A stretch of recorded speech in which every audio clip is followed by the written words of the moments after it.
नमस्कार दोस्तों, आप सभी का स्वागत है एक बार फिर से जीके मिलेनियर्स में। आइए दोस्तों, आज हम बात करने वाले हैं करेंट अफेयर्स के अगले सेशन को, जो कि करेंट अफेयर्स के महत्वपूर्ण 25 प्रश्नों को हम लेकर आए हुए हैं, जो कि करेंट अफेयर्स के भाग 2 है। इसी तरह से हम 25-25 प्रश्नों को करके हम पूरे 2019-20 जितने भी महत्वपूर्ण प्रश्न बन सकते हैं वो सारे प्रश्नों को हम लेकर आएंगे। चलिए, आज का पहला सवाल है, वो है हाल ही में किस खिलाड़ी ने 500 टी20 मैच खेलने वाले इतिहास के पहले क्रिकेटर बने हैं। तो इसका सही आंसर आप कमेंट करके जल्दी से बता सकते हैं। तो इसका सही आंसर हो जाएगा आपका ऑप्शन ए, यानी कीरोन पोलार्ड। बता दें कि कीरोन पोलार्ड जो कि वेस्ट इंडीज़ के खिलाड़ी हैं, ये 500 टी20 मैच खेलने वाले इतिहास के पहले खिलाड़ी बने हैं, यानी इतिहास के पहले क्रिकेटर बने हैं। अगला सवाल है क्वेश्चन नंबर 2। भारत सरकार ने हाल ही में वर्ष 2020 के लिए विश्व धरोहर सूची में शामिल करने के लिए कितने स्थानों का नामित किया है। तो ये भी काफ़ी महत्वपूर्ण सवाल है और इसका सही आंसर हो जाएगा आपका ऑप्शन बी, ऑप्शन सी, यानी 2। यानी कुल 2 विश्व धरोहर सूची में 2 स्थानों को शामिल किया गया है। तो इसका सही आंसर हो जाएगा आपका ऑप्शन सी, यानी 2 स्थानों को। अगला सवाल है, निम्न में से किस राष्ट्रीय वन्यजीव अभ्यारण्य को हाल ही में इको सेंसिटिव जोन घोषित किया गया है। तो यानी किस वन्यजीव अभ्यारण्य को इको सेंसिटिव जोन घोषित किया गया है। तो इसका सही आंसर हो जाएगा आपका ऑप्शन ए, यानी राष्ट्रीय चंबल अभ्यारण्य।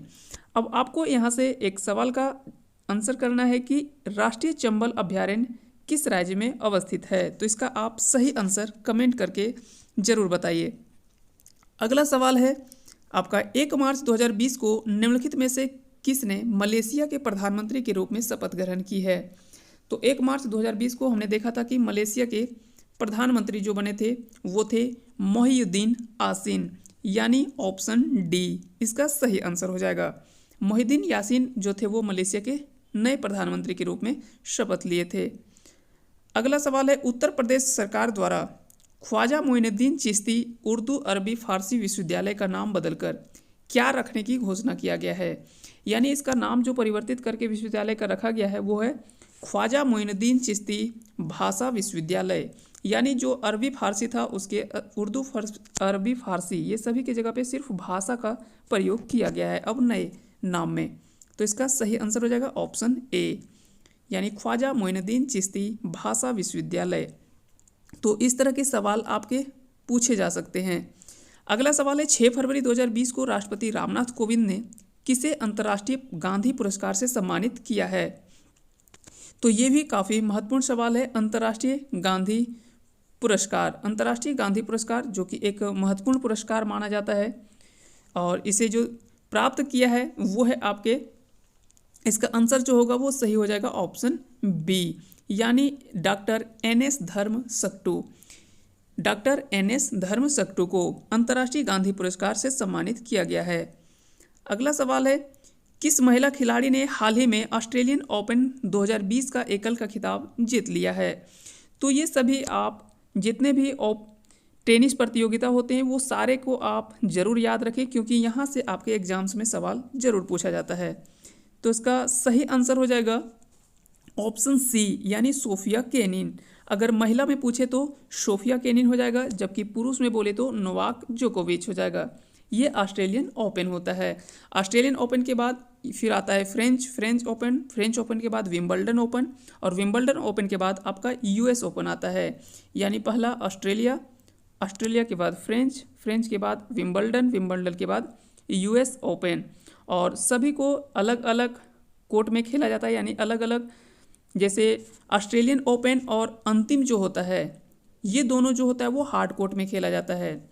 ऑस्ट्रेलियन ओपन जो खेला जाता है, और फिर आपका यूएस ओपन जो खेला जाता है ये हार्ड कोर्ट में खेला जाता है। जबकि हम जानते हैं कि फ्रेंच ओपन जो खेला जाता है ये आपका ये क्ले कोर्ट में खेला जाता है, यानी मिट्टी में खेला जाता है। जबकि विंबलडन जो होता है ये आपका ग्रास कोर्ट में खेला जाता है, यानी ये घास के मैदान में खेला जाता है। तो ये चारों आप याद रखिएगा। ऑस्ट्रेलियन ओपन और यूएस ओपन ये आपका हार्ड कोर्ट में खेला जाता है, जबकि फ्रेंच ओपन ये क्ले कोर्ट में यानी मिट्टी में, जबकि विंबलडन जो होता है वो ग्रास कोर्ट में खेला जाता है। सबसे पहले ऑस्ट्रेलियन ओपन आता है, फिर फ्रेंच, फिर विंबलडन, उसके बाद यूएस ओपन। तो इस तरह से इसको क्रम में आप याद रखिएगा। अगला सवाल है, किस पुरुष खिलाड़ी ने 2 फरवरी 2020 को ऑस्ट्रेलियन ओपन 2020 का एकल का खिताब जीता है? तो इसका सही आंसर हमने बता दिया कि इसका सही आंसर हो जाएगा आपका ऑप्शन बी, यानी नोवाक जोकोविच। नोवाक जोकोविच ने ऑस्ट्रेलियन ओपन का 2020 का खिताब पुरुष एकल खिलाड़ी में जीता है। अगला सवाल है, किस भारतीय ने हाल ही में world games athlete of the year 2019 का पुरस्कार जीता है? तो ये भी काफ़ी महत्वपूर्ण सवाल है।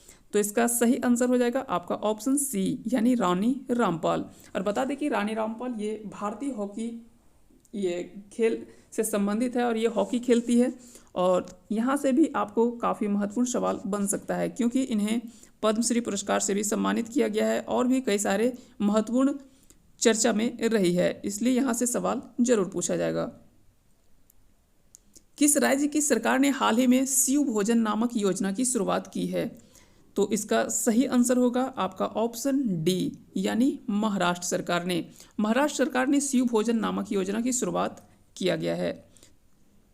अगला सवाल है, हाल ही में पद्म पुरस्कार विजेताओं के नाम की घोषणा हुई है, जिसमें कितनी हस्तियों को पद्म विभूषण सम्मान से सम्मानित किया गया है? अगर बात करें पद्म अवार्डों में से, तो ये द्वितीय कह सकते हैं कि द्वितीय स्तर का सबसे पहले आता है आपका भारत रत्न, उसके बाद पद्म विभूषण, फिर पद्म भूषण, उसके बाद पद्मश्री। तो इस तरह से दूसरे स्थान पर पद्म विभूषण का स्थान है। तो इसमें कुल जो व्यक्तियों को दिया गया पद्म विभूषण 2020 में वो दिया गया है 7 व्यक्तियों को। और ये सारे क्रम से आप याद नहीं रख सकते तो भी चलेगा, लेकिन जो कुछ महत्वपूर्ण नाम है वो सारे आप जरूर याद रखें। ये भी काफ़ी महत्वपूर्ण सवाल है कि हाल ही में मशहूर खिलाड़ी कोबे ब्रायंट का निधन हुआ है, वह किस खेल से संबंधित है? तो हम जानते हैं कि इनका निधन हो गया था, जो कि वायुयान दुर्घटना में इनका निधन हो गया था। तो ये भी काफ़ी महत्वपूर्ण क्वेश्चन है और यहाँ से भी काफ़ी सवाल एग्जाम्स में पूछे भी गए हैं। तो इसका सही आंसर होगा आपका ऑप्शन ए, यानी बास्केटबॉल से। बता दें कि ये अमेरिकी खिलाड़ी है और ये बास्केटबॉल से संबंधित रखते हैं और ये काफ़ी महत्वपूर्ण खिलाड़ी भी थे। तो इसका याद रखिएगा, कोबे ब्रायंट किस खेल से संबंधित है? तो बास्केटबॉल से। अगला सवाल है, हाल ही में किस शहर में भारत का पहला ई कचरा क्लिनिक खोला है? तो यहाँ पे आपका पूछा जा सकता है कि भारत का पहला ई कचरा क्लिनिक कहाँ पे खोला गया है? तो इसका सही आंसर हो जाएगा आपका डी, यानी भोपाल में। भोपाल में भारत का पहला ई कचरा क्लिनिक खोला गया है। अगला क्वेश्चन है, कौन सा राज्य 20 जनवरी 2020 को 3 राजधानियों वाला भारत का पहला राज्य बना है? तो ये भी काफ़ी चर्चित सवाल रहा है और यहाँ से आपके एग्जाम्स में ज़रूर सवाल देखने को मिलेगा। तो इसका सही आंसर होगा आपका आंध्र प्रदेश, यानी ऑप्शन सी। याद रखिएगा, इसकी कार्यपालिका राजधानी जो होगा वो विशाखापट्टनम होगा। कार्यपालिका राजधानी जो होगा वो आपका विशाखापट्टनम होगा। और राज्य विधानसभा जो इसका होगा, यानी विधायी राजधानी जो होगा, यानी विधानसभा जो होगा राज्य का, वो आपका कहाँ पे होगा? तो ये अमरावती में होगा। ये आपका अमरावती में होगा। वहीं अगर बात किया जाए कि इसकी न्यायिक राजधानी कौन सा होगा, तो न्यायिक राजधानी जो होगा वो आपका कुर्नूल होगा। तो ये आपका तीनों नाम आप याद रखिएगा। अगर बोले कार्यपालिका राजधानी, यानी जो कार्य राजधानी जो होगा वो विशाखापट्टनम होगा। विधायी राजधानी यानी जो राज्य विधानसभा होगा वो कहाँ होगा? तो अमरावती में। और न्यायिक राजधानी जो होगा यानी हाईकोर्ट जो होगा आंध्र प्रदेश का, वो कहाँ पे होगा? तो कुर्नूल में होगा। तो इस तरह से तीनों नाम आप याद रख सकते हैं। और ये YSR जो कि जिस पार्टी के मुख्यमंत्री हैं जगन मोहन रेड्डी, ये भी नाम भी याद रखिएगा, आंध्र प्रदेश के मुख्यमंत्री, उन्हीं के द्वारा यह निर्णय लिया गया है। अगला सवाल है, हाल ही में किस भारतीय को ऑस्ट्रेलिया के सर्वोच्च नागरिक सम्मान से सम्मानित किया गया है? तो ये भी काफ़ी महत्वपूर्ण सवाल है और कह सकते हैं कि जिस व्यक्ति को मिला ये काफ़ी चर्चा में रही है इस बार। तो इसका सही आंसर होगा ऑप्शन सी, यानी किरण मजूमदार शॉ। बता दें कि बायोकॉन कंपनी की संस्थापक किरण मजूमदार शो को कई सारे इस बार अवार्ड्स भी मिले हैं और बहुत ज़्यादा चर्चे में भी रही है। तो यहाँ से आपको एग्जाम्स में सवाल ज़रूर देखने को मिलेगा, तो इसके बारे में आप डिटेल अध्ययन करके और ध्यान में रखें। अगला सवाल है 18 जनवरी 2020 को कौन रूस के नए प्रधानमंत्री बने हैं। तो यहाँ पे आपको पूछा जा रहा है कि रूस के नए प्रधानमंत्री कौन बने हैं। तो इसका सही आंसर होगा ऑप्शन सी, यानी मिखाइल मिशुस्तिन। मिखाइल मिशुस्तिन जो है वो रूस के नए प्रधानमंत्री बने हैं। जबकि अगर पूछा जाए कि रूस के राष्ट्रपति कौन है, तो वो आपके व्लादिमीर पुतिन हैं, जो कि हम पिछला जो करेंट का क्वेश्चन था वो सेशन में हमने चर्चा भी किया था इसका, कि कब तक वो राष्ट्रपति पद का उम्मीदवार बने रहेंगे। तो ये भी चर्चा हमने किया था। अगला सवाल है 14 जनवरी 2020 को कौन सा आरबीआई के नए डिप्टी गवर्नर बने हैं। तो 14 जनवरी 2020 को आरबीआई के जो नए डिप्टी गवर्नर बनाया गया है वो हो जाएगा आपका, इसका सही आंसर होगा ऑप्शन बी, यानी माइकल देवव्रत पात्रा को। माइकल देवव्रत पात्रा को आरबीआई के नए डिप्टी गवर्नर बनाया गया है। अगला सवाल है आज का 18वां सवाल, बीसीसीआई ने जनवरी 2020 को किस क्रिकेटर को पॉली उमरिगर अवार्ड से सम्मानित किया है। बता दें कि पॉली उमरिगर पुरस्कार ये क्रिकेट में दिया जाने वाला एक महत्वपूर्ण अवार्ड माना जाता है, पुरस्कार है। तो इसको जो मिला है वो दिया गया है जसप्रीत बुमराह को। तो भारत के क्रिकेट खिलाड़ी के गेंदबाज हैं ये जसप्रीत बुमराह, तेज गेंदबाज हैं। इन्हीं को पॉली उमरिगर पुरस्कार से सम्मानित किया गया है। तो ये भी आप याद रखिएगा। अगला सवाल है हाल ही में कौन एक ओवर में 6 छक्के लगाने वाले दुनिया के 7वें बल्लेबाज बने हैं। तो ये भी आपका काफ़ी महत्वपूर्ण सवाल है और यहाँ से पूछा जा सकता है कि कुल कितने ऐसे खिलाड़ी हैं जिन्होंने एक ओवर में 6 छक्के लगा चुके हैं। तो कुल ऐसे 7 खिलाड़ी अभी तक बन चुके हैं। तो इसका जो सही आंसर होगा, यानी 7वां बल्लेबाज जो बना है वो है लियो कार्टर। और लियो कार्टर जो है ये न्यूजीलैंड के खिलाड़ी हैं। अगर पूछा जाए कि इन 7 में से नाम अगर पूछा जाए तो पहला था गौरी सोबर्स जो कि वेस्ट इंडीज़ के थे, फिर आता है रवि शास्त्री जो कि भारत के थे, फिर हर्षल गिब्स ये साउथ अफ्रीका के, फिर युवराज सिंह भारत के, रॉस वेटली ये आपके इंग्लैंड के खिलाड़ी थे, फिर है हजरतुल्ला जजई ये अफगानिस्तान के खिलाड़ी हैं, जबकि आता है 7वां खिलाड़ी जो है वो लियो कार्टर जो कि न्यूजीलैंड के हैं। न्यूजीलैंड के खिलाड़ी लियो कार्टर ने जो बनाया, हालांकि ये अपने कह सकते हैं कि अपना जो ये घरेलू क्रिकेट होता है उसमें लगाया है, लेकिन ये आप नाम याद रख सकते हैं कि ये 7वें खिलाड़ी बने हैं। अगला सवाल है क्वेश्चन नंबर 20, हाल ही में भारतीय रेलवे ने रेलवे सुरक्षा बल का नाम बदलकर क्या रखा है। तो इसका सही आंसर होगा आपका ऑप्शन ए, यानी भारतीय रेलवे सुरक्षा बल सेवा। इसका नाम बदलकर रेलवे सुरक्षा बल का नाम बदलकर भारतीय रेलवे सुरक्षा बल सेवा कर दिया गया है। अगला सवाल है भारतीय रिजर्व बैंक ने गवर्नर शक्तिकांत दास द्वारा शुरू किए गए ऐप का नाम बताइए जो दृष्टिबाधित लोगों को मुद्रा नोटों के मूल्य वर्ग के पहचान करने में मदद करेगा। तो इसका सही आंसर, ये काफ़ी महत्वपूर्ण सवाल है और इसका सही आंसर हो जाएगा आपका ऑप्शन डी, यानी मनी ऐप। बता दें कि ये मुद्रा जो भी दृष्टिबाधित लोग हैं उन्हें मुद्रा के नोट को पहचानने के लिए मददगार साबित होता है। ये स्कैन करने के बाद मुद्रा का जो रुपये का जो जितना रुपये का नोट होगा वो साउंड के माध्यम से उसे बताया जाएगा, उसके बाद वहाँ से कह सकते कि वो जानकारी प्राप्त होगा। तो इसका नाम है मनी ऐप। अब आपको यहाँ से बताना है कि मनी का फुल फॉर्म क्या है।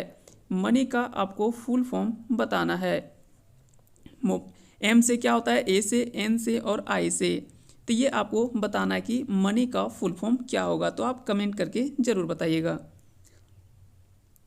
अगला सवाल है किस शहर में भारत सरकार कुत्तों, घोड़ों, खतरों जैसे सेवा जानवरों के लिए भारत का पहला युद्ध स्मारक कहाँ पे स्थापित करने का निर्णय लिया गया है।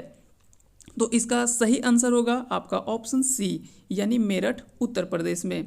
मेरठ उत्तर प्रदेश में बता दें कि जानवरों के लिए पहला युद्ध स्मारक जो है वो स्थापित करने का निर्णय लिया गया है।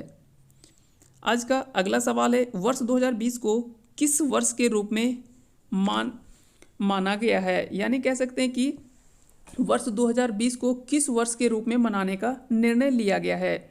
तो ये भी काफ़ी महत्वपूर्ण सवाल है और इसको आप ज़रूर याद रखिएगा, यहाँ से आपका सवाल ज़रूर पूछा जाएगा। तो इसका सही आंसर होगा आपका ऑप्शन बी, यानी नर्स एवं मिडवाइफ। नर्स एवं मिडवाइफ, क्योंकि हम जानते हैं कि कोरोना संकट काल में इनका योगदान जो था वो काफ़ी महत्वपूर्ण था, इसलिए इस वर्ष का जो मनाने का निर्णय लिया गया है कि वर्ष 2020 को नर्स और मिडवाइफ दिवस के मतलब मनाया जाएगा। तो ये वर्ष आप याद रखिएगा। अगला सवाल है, 3 जनवरी 2020 को 107वें भारतीय विज्ञान कांग्रेस का उद्घाटन श्री नरेंद्र मोदी द्वारा कहाँ से किया गया। तो इसका सही आंसर आपका हो जाएगा ऑप्शन सी, यानी बेंगलुरु से। तो इसका सही आंसर हो जाएगा आपका ऑप्शन सी, यानी 3 जनवरी 2020 को 107वें भारतीय राष्ट्रीय विज्ञान कांग्रेस, तो इसका उद्घाटन नरेंद्र मोदी द्वारा किया गया था बेंगलुरु से। अगला सवाल है और आज का अंतिम सवाल है, T20 क्रिकेट में 100 विकेट लेने वाले सबसे युवा गेंदबाज कौन बने हैं। तो T20 क्रिकेट में 100 विकेट लेने वाले सबसे युवा गेंदबाज कौन बने हैं। तो इसका सही आंसर आप जल्दी से बता सकते हैं। तो इसका सही आंसर हो जाएगा ऑप्शन बी, यानी मुजीबुर रहमान।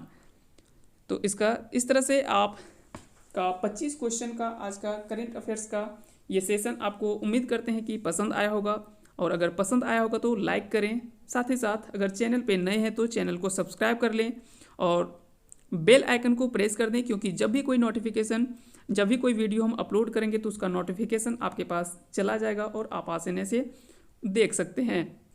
और साथ ही साथ अगर पसंद आए तो अपने दोस्तों के साथ शेयर भी करें। आप सभी को एक बार फिर से बहुत बहुत धन्यवाद।